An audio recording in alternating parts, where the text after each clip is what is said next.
So, bonsai update. I've been able to organize my greenhouse shelf a little bit more. This is some dope mint that I just got that's being transplanted into some places. I moved my aloe into this teacup. And then I put this spiky boy in here. Look at this guy. He's got like these like delicious little spikes on him. Yeah, he's a cute boy. And gave him some moss. Transferred some stuff. This came from one of my teapot ones that was just like was not doing happy in a teapot, so I put it over here. And I've moved this guy who was already in one of these, but he was taking up half of it, and another dude was taking up half of it. So I moved him into it by himself, gave him a little decorations. This guy's still doing phenomenally well. And then the new stuff that I have here. So this is a fruiting fig, I believe. And so I put this guy in one of these new boxes that I made here. You can see that we've got some stuff up at the top. This is some of that mint in a few places, some moss in a few places and stuff like that. So he's looking good. He's a floppy boy, so I had to give him a trellis. I moved my, olive into a guy and gave him some bark for a topper, which makes him look nice and clean. So we'll see where that goes. These were some Cab Sauv grapes that we got from Julie's mom that are like just starting to like turn into a boy. Are you guys gonna focus on this? Bloody sticks. So I put these guys in here to, you can see Cab Sauv. Put these guys in here in order to go. These are some more blooming maples that I just picked up that need to be transplanted, and I just have to make more pots for that, so I haven't been able to do that yet. This guy here, my peach, is finally been bonsai'd. This is my big risk boy because I had to cut. Let me tell you. Okay, so look at the thickness of this. This is the tap root that was coming out the bottom of him that I had to cut out to shorten him, which is like the thing that you're supposed to do, but it's also like the most terrifying thing you'll ever do in your life. So I put that in here to see if he grows. This is another stick that I just found like under him. And then this is some other stuff. You see it's kind of like a little green. I don't know exactly what it is, but it was still kind of green, so I put it in here. But so this guy turned out, like, I mean, look how beautiful, right? Oh, look how beautiful he turned out. This like weird, like shield ivy stuff was doing super poorly when I bought it. It was planted in like a soft, loamy material that held onto way too much water, and the roots were just like rotten, so rotten. So I put him in like a really, really coarse, very, very little bio bonsai soil to help him dry out, and picked a bunch of the like already dead leaves. You see we've got a few guys here that like this guy needs to be taken off already. So I'm gonna have to cut that guy off, and I'm probably gonna have to cut this big boy off here in this cracked pot of mine. But you can see how like loamy that soil is there, or not loamy, excuse me, but how like rocky that soil is there. So hopefully that will help with that. So these guys here, say hello to the lion. These guys here are, this is a bonsai I've had for a while. It's a tea plant, Camellia japonica, that I put into some of my newer bonsai soil mix, top coated with my old bonsai soil mix, which for this version held water, like a good amount, but didn't have enough bio in it for like getting the, trunk thicker. Thank you for help on that one. So I want to try and thicken this, and then I top coated it with moss, which like I know that you don't need to top coat with moss. Oh, and then I've got like this little thing here. We've got some grasses and just like a little bit of like whatever up here.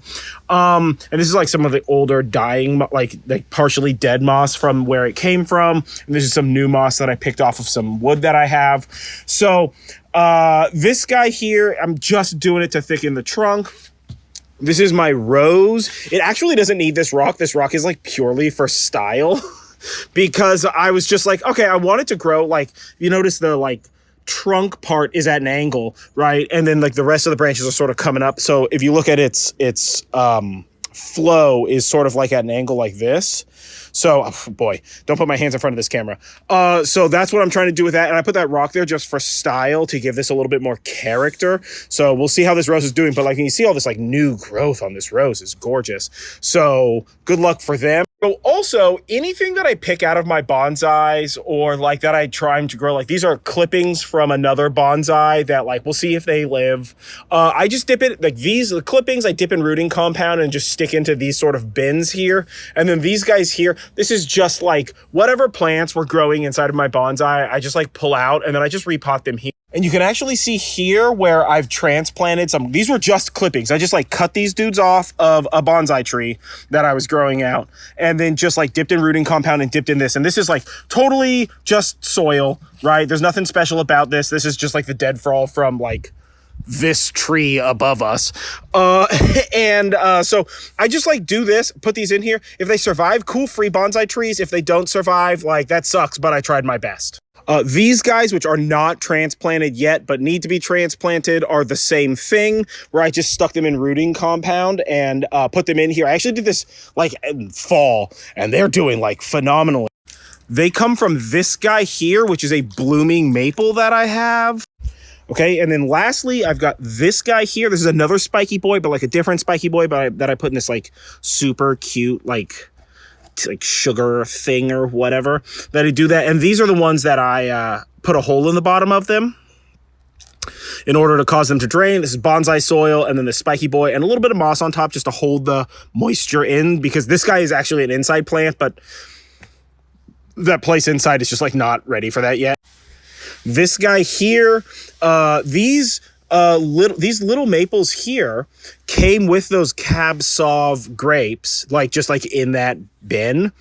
And so I pulled them off all gently to preserve their roots, and I've planted all of these guys in here. You can see there's just like a bunch of little stems there. So I've planted all of these guys in here in order to give them the chance to turn into like a little forest. So we'll see what happens with this. I just transplanted this avocado. I have one more, but I don't have another pot for that yet. And then this guy here, which normally lives in our kitchen, I decided to transplant into this giant ceramic cornucopia that we have.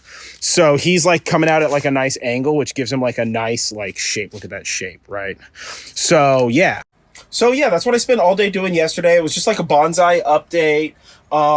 Had to fill all those pots. I mixed my own soil, and I ended up not taking pictures of any of that stuff because I was finishing the audiobook for the third book in the 3-body problem.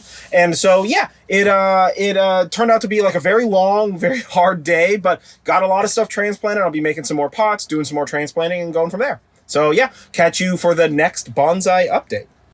Oop, forgot that I refreshed the soil on these guys, my little teapot guys here, so that way the soil retained a little bit more moisture because they were drying out. They're not doing super great, but hopefully this new soil mixture, this new bonsai soil mixture will help them out, and they'll grow a little bit better.